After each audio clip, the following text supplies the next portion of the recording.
बिस्मिल्लाहिर्रहमानिर्रहीम। अस्सलामु अलैकुम वरहमतुल्लाहि वबरकातुहू। जज़ल्लाहु अन्ना सय्यदना मुहम्मद अम्माहु व अहलुहू।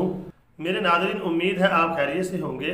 आज की जो मेरी वीडियो है उसका थंबनेल और टाइटल ये है कि सुफियानी नामी जो आदमी है जिसका जिक्र हदीसों में हमें मिलता है कि वो हज़रत इमाम महदी अलैहि रिज़वान के ख़िलाफ़ एक लश्कर रवाना करेगा। मेरे नाज़रीन, वो इतना पावरफुल, यानी कि वो हज़रत इमाम महदी अलैहि रिज़वान के ज़हूर से कुछ देर पहले वो ज़ाहिर होगा। इतना पावरफुल वो कैसे हो जाएगा, आज इसको डिस्कस करेंगे। तो आज मैं आपके सामने हदीस पाक की एक तशरीह पेश करूँगा जिसमें मुख्तलिफ़ हदीसों की तशरीह है कि वो पावरफुल कैसे होगा, उसका यानी कि तरीक़ाकार क्या होगा,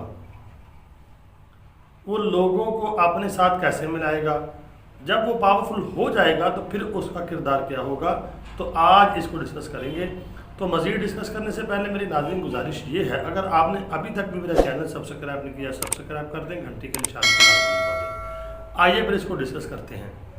इन रिवायात के अलावा दीगर रिवायात से ये पता चलता है, यानी कि जो मुख्तलिफ़ रिवायात हैं उनको अगर देखते हैं तो पता ये चलता है कि ये सुफियानी जो नामी आदमी होगा, ये हज़रत महदी से कुछ देर पहले शाम, उर्दुन, फ़लस्तीन में किसी जगह पर होगा। शाम, फ़लस्तीन और उर्दुन, यानी यहाँ पर इसकी हुकूमत हो सकती है और ये इसी इलाके में इसका होल्ड होगा। और फैज़ुल कदीर में भी एक रवायत है कि इब्तदा में ये बहुत ही मुत्तकी, परहेज़गार और इंसाफ करने वाले हुक्मरान के तौर पर सामने आएगा। सुफियानी जो होगा पहले ये बहुत शरीफ होगा, यानी मुत्तकी होगा और इंसाफ करने वाला हुक्मरान होगा। यहाँ तक कि शाम के अंदर मस्जिदों के अंदर इसका खुतबा पढ़ा जाएगा। फिर जब ये मजबूत हो जाएगा तो उसके दिल से ईमान निकल जाएगा। जब ये मजबूत हो जाएगा, पावरफुल हो जाएगा, तो इसका ईमान जाता रहेगा। फिर जुल्म और बदआमालियों का इर्तिकाब करेगा। इसके ऊपर मैंने नाज़रीन वीडियो बनाई हुई है कि ये जुल्म इतना करेगा कि यहाँ तक कि जो औरतें हामला होंगी उनको कत्ल कर दिया करेगा। इतना जालिम ये हो जाएगा। शुरू में ये बड़ा मुत्तकी होगा, लोगों के दिलों में घर कर लेगा, लोगों को अपने साथ मिला लेगा। जब हुक्मरान बन जाएगा, पावरफुल हो जाएगा, तो जुल्म की हदें पार कर देगा। तो मेरे नाज़रीन, कुछ लोगों का कहना है कि जो शाम का मौजूदा सदर है बशारुल असद, ये ही सुफियानी है।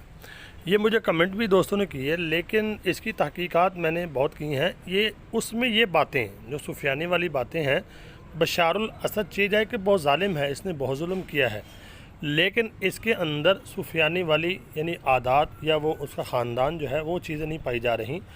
सुफियानी जो है वो अभी आएगा। और मेरे नाज़रीन, तीसरी बात जो अहम है, जो आपके ज़हन में होनी चाहिए, उसका नाम सुफियानी नहीं है। सुफियानी उसका लक़ब होगा, उसका जो नाम है वो अब्दुल्ला होगा। तो इसी के दौर में हज़रत इमाम महदी अलैहि रिज़वान का ज़हूर होगा।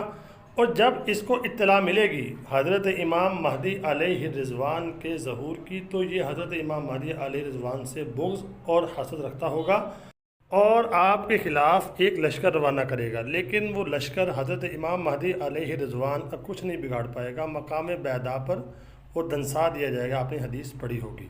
तो सुफियानी का मुख्तसर तारफ़ मैंने आपके सामने किया है। ये पहले नेक होगा, बाद में बदआमाल और जालिम हो जाएगा। ये फितना होगा एक बहुत बड़ा, क्योंकि लास्ट दौर में हम जी रहे हैं, ज़माना आखिरी है, फितने पे दर पे आएंगे। अभी बड़े फितने आने हैं, फितनों की शुरुआत हो चुकी हैं। तो नाज़रीन, अल्लाह से हर वक्त दुआ किया करें, अल्लाह रब्बुल आलमीन हमारी फितनों से हिफाजत फरमाए। तो उम्मीद करता हूँ आपको ये वीडियो समझ आ गई होगी। अगर आपको वीडियो समझ आ गई है तो इसको आगे शेयर आपने लाजमी करना है और मुझे कमेंट लाजमी करना है। अपनी दुआओं में ज़रूर याद रखना है। अल्लाह ताला मेरा और आपका हामी व नासिर हो। अस्सलामु अलैकुम।